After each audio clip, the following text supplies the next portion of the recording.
Friends, इस video में NCERT based पर इंग्लिश 11th क्लास की बुक हॉर्नबिल में प्रोज के second chapter we are not afraid to die if we can all be together की study करेंगे, जिसको by Gordon Cook and Alan एसर्च ने लिखा है। फ्रेंड्स, दूसरी वीडियोस के लिंक डिस्क्रिप्शन में दिए गए हैं, आप देख सकते हैं। जुलाई 1976 में मेरी बीवी मेरी, 6 साल का बेटा जोनाथन, 7 साल की बेटी सुजान और मैं इंग्लैंड के प्लाईमाउथ से कप्तान जेम्स कुक द्वारा 200 साल पहले दुनिया के चारों ओर के सफ़र के लिए रवाना हुए। मेरी और मैं, जो 37 साल का व्यापारी हूँ, ने मशहूर खोजकर्ता के रूप में समुद्री सफ़र करने का सपना देखा था और पिछले 16 सालों के दौरान हमने अपना फुर्सत का पूरा समय बरतानी समुद्री जल में समुद्री सफ़र करने में महारत पाने की जानकारी हासिल करने में बिताया। हमारी नाव वेव वॉकर 23 मीटर लंबी 30 टन वजनी लकड़ी की खूबसूरत पेशेवर तरीके से बनाई गई थी और हमने महीनों उसको तैयार करने और ख़राब से ख़राब मौसम में उसको आजमाने में लगाए। 3 सालों की नियोजित सफ़र का हमारा पहला चरण बहुत खुशनुमा ढंग से बीता, जिसमें हमने अफ्रीका के पश्चिमी तट से केपटाउन तक 1,05,000 किमी सफ़र किया। पूर्व की ओर चलने से पहले हमने वहाँ 2 नाविक साथ लिए, अमेरिकी लॉरी विजिल और सीवर्स हर्ब सीलर। दुनिया के सबसे ख़राब समुद्रों में से एक दक्षिणी हिंद महासागर का सामना करने में मदद करने के लिए। केपटाउन से बाहर दूसरे दिन हमने बहुत ही तेज़ आंधी का सामना करना शुरू कर दिया। अगले कुछ हफ्तों तक तेज़ आंधी लगातार चलती रही। मुझे तेज़ आंधी की फ़िक्र नहीं थी, लेकिन लहरों का आकार भयंकर था। लहरें 15 मीटर तक ऊंची थी, जितना कि हमारा मुख्य मस्तूल ऊंचा था। 25 दिसंबर को हम केपटाउन से पूरब में 3500 किमी की दूरी पर थे। ज़्यादातर बुरे मौसम के बावजूद हमने क्रिसमस पेड़ के साथ ढंग से छुट्टी का दिन बिताया। नए साल के पहले दिन भी मौसम में कोई सुधार नहीं दिखा, लेकिन हमने महसूस किया कि इस मौसम में बदलाव जल्दी ही आएगा, और उसमें बदलाव आया। वे और बदतर हो गया। 2 जनवरी की सुबह में लहरें विशाल थीं। हम सिर्फ तूफ़ानी छोटे पाल के मस्तूल के आगे लगातार सफ़र कर रहे थे और हम 8 समुद्री मील की गति से बढ़ रहे थे। जैसे ही जहाज़ हर एक लहर पर चोटी तक उठता था, हम देख सकते थे कि बेहद विशाल सागर हमारी ओर दौड़ा आ रहा है और हवा फुहारों की चीख हमारे कानों में दर्द पैदा कर रही हैं। नौका की गति हल्की करने के लिए हमने तूफ़ानी पाल नीचे डाल दिया और आर पार एक भारी रस्सी का फंदा बांध दिया। तब हमने हर एक चीज़ को दोहरी रस्सी से बांधा। जीवन नौका में बैठे जीवन बचाने वाली पैटी को जोड़ा, मोम जामा किया और जीवन रक्षक जैकेट पहनी और इंतज़ार किया। लगभग 6 बजे शाम में आने वाली आपदा का पहला संकेत आया। मनहूस शांति के साथ हवा कम हो गई और आसमान जल्दी ही काला हो गया। तब एक बढ़ती हुई दहाड़ हुई और एक बहुत बड़ा बादल जहाज़ के पिछले भाग पर ऊंचाई पर छा गया। दहशत में होकर मैंने महसूस किया कि वे बादल नहीं हैं, बल्कि लहर है, जैसे मैंने पहले कभी नहीं देखी थी। वे एकदम पूरी तरह से खड़ी हुई लगी और दूसरी लहरों से उसकी ऊंचाई लगभग दुगनी थी। डरावने शिखर को तोड़ते हुए जैसे ही जहाज़ का पहला भाग लहर के ऊपर की ओर बढ़ा, शोर की गूंज अब गर्जना में बदल गई और पल भर के लिए मुझे लगा कि हम उस पर सवार हो जाएंगे। पर तभी एक बहुत बड़े विस्फोट ने जहाज़ के डेक को हिला दिया। हरे और सफ़ेद पानी की तेज़ धारा जहाज़ पर टूट पड़ी। मेरा सिर पहिए से टकराया और मुझे लगा कि मैं जहाज़ के ऊपर उड़ रहा हूँ और लहरों के नीचे डूब रहा हूँ। मैंने आने वाली अपनी मौत को महसूस किया और जब मैं बेहोश होता जा रहा था तो मुझे बहुत राहत महसूस हो रही थी। बिना किसी आशा के मेरा सिर अपनी बिना किसी आशा के मेरा सिर पानी से बाहर आया। कुछ मीटर दूर वे वॉकर लगभग पलटी हुई थी। उसके मस्तूल लगभग टेढ़े थे। तब एक लहर ने उसे बहुत ज़ोर से धक्का मारा। मेरी जीवन रक्षक पेटी धक्का खाकर तन गई। मैंने सुरक्षा प्रदान करने वाली रेलिंग को पकड़ लिया और हवा में तैरकर वे वॉकर के मुख्य पाल डंडे से टकराया। लगातार लहरें मुझे कपड़ों की गुड़िया की तरह उछाल रही थीं।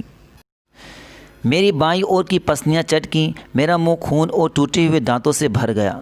किसी तरह मुझे कंट्रोल करने वाला पहिया मिल गया और अगली लहर के लिए पिछले भाग को सीध में किया और उस पर लटक गया।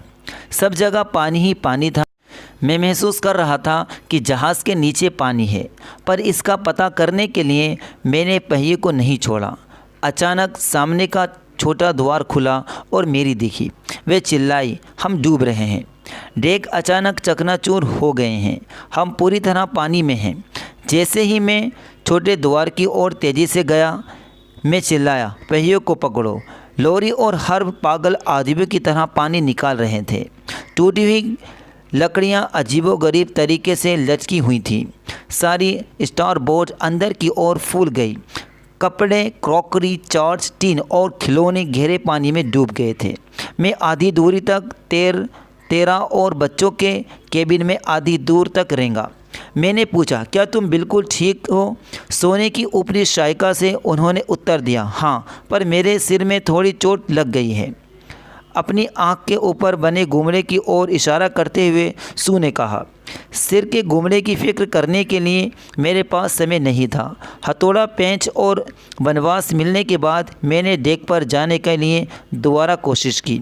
स्टारबोर्ड साइड ज़ोर से टकराने के बाद खुल गया।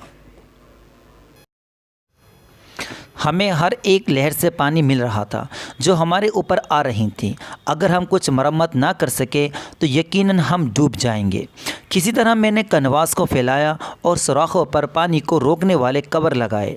कुछ पानी नीचे की ओर बहता रहा, पर ज़्यादातर पानी एक तरफ से निकलता रहा।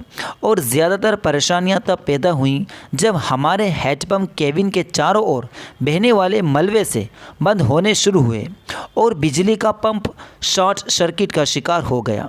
ख़तरनाक तरीके से पानी का स्तर उठ गया। डेक पर वापस आकर मैंने देखा कि हमारे दो फालतू हैंडपम्प ऊपर बोट पर ऐंठे हुए पड़े हैं। जहाज़ के अगले मस्तूल को सहारा देने वाली रस्सी के साथ तिकोने पाल, डोंगियाँ और मुख्य लंगर भी ऐंठ गए हैं। तब मुझे याद आया कि चार्ट रूम में फर्श के नीचे हमारे पास दूसरा बिजली का पंप है। मैंने उसको बाहर के पाइप से जोड़ दिया और शुक्रिया अदा किया कि वे काम कर गया। रात बहुत लंबी खींची। बहुत ठंड थी।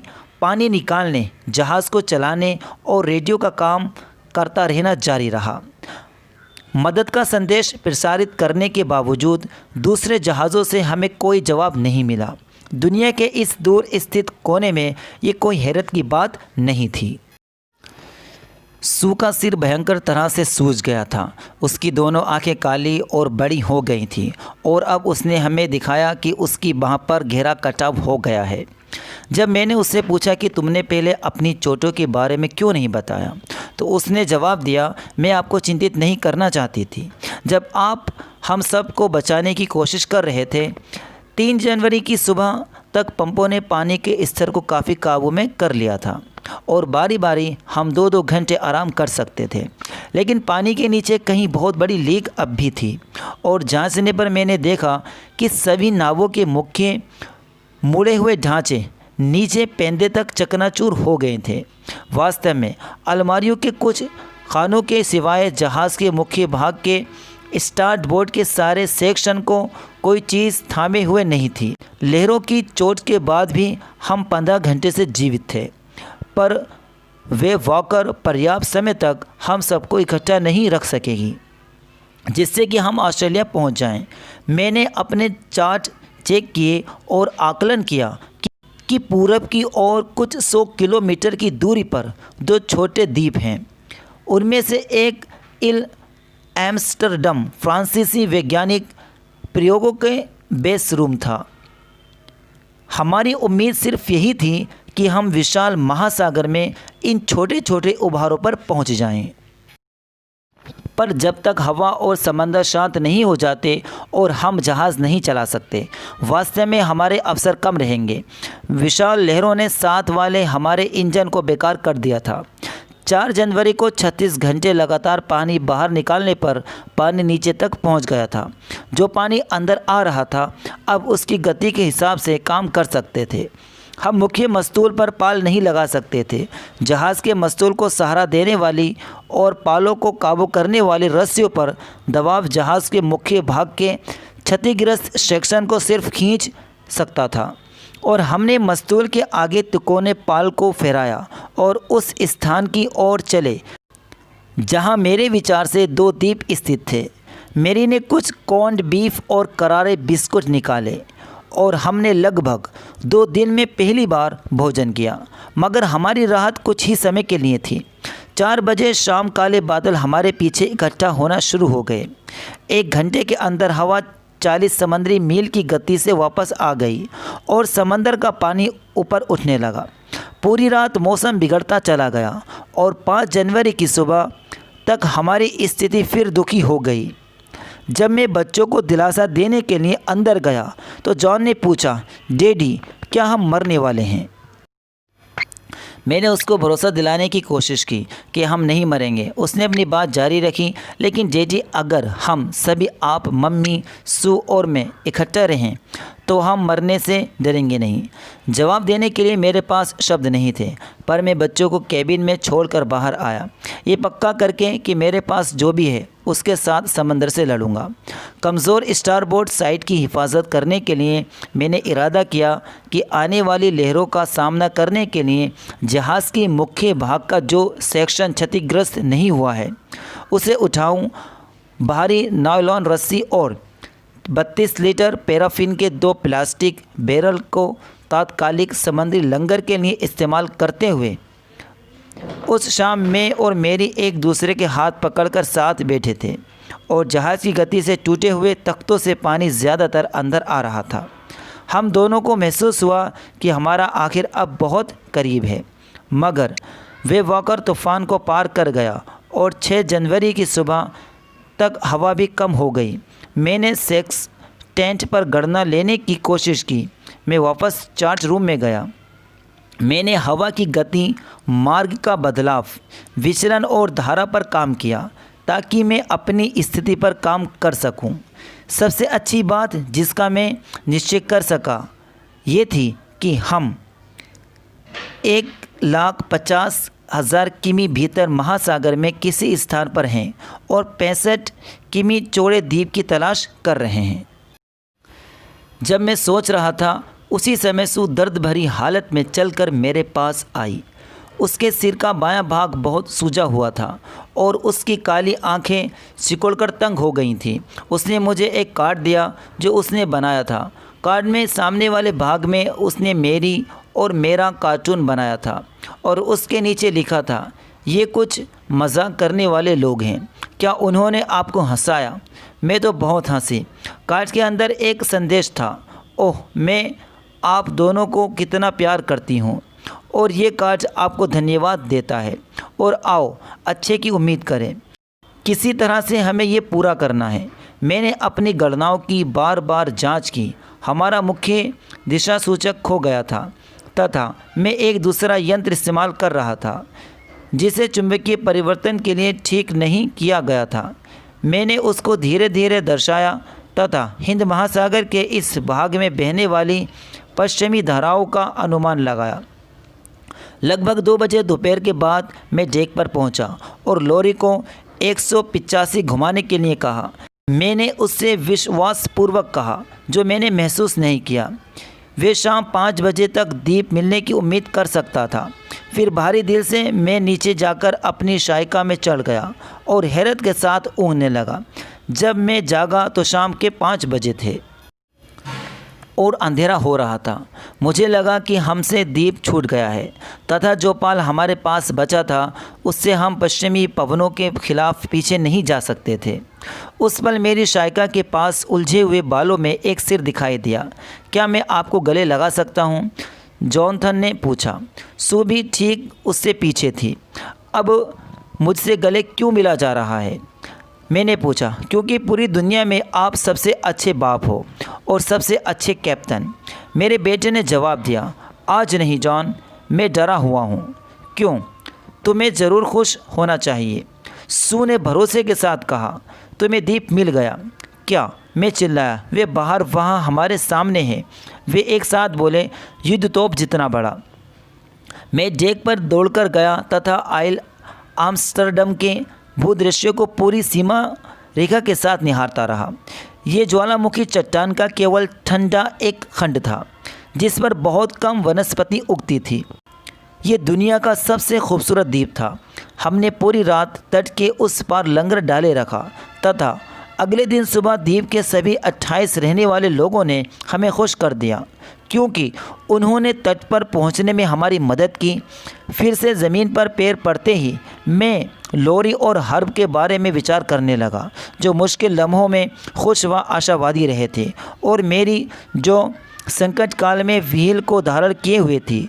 इन सभी से ज़्यादा मेरे मन में उस 7 साल के बारे में विचार आया, जो हमें सिर की चोट के बारे में फ़िक्रमंद नहीं करना चाहती थी, जिससे त्वचा व खोपड़ी के बीच बार बार जमने वाले खून के थक्के को निकालने के लिए एक के बाद एक 6 ऑपरेशन करने पड़े थे, तथा एक 6 साल के बच्चे के बारे में जो मरने से नहीं डरता था। दोस्तों, अगर आपको ये वीडियो पसंद आई है तो हमारी वीडियो को लाइक करें और हमारे चैनल इफ्तिसर को सब्सक्राइब करें। Thanks for watching this video.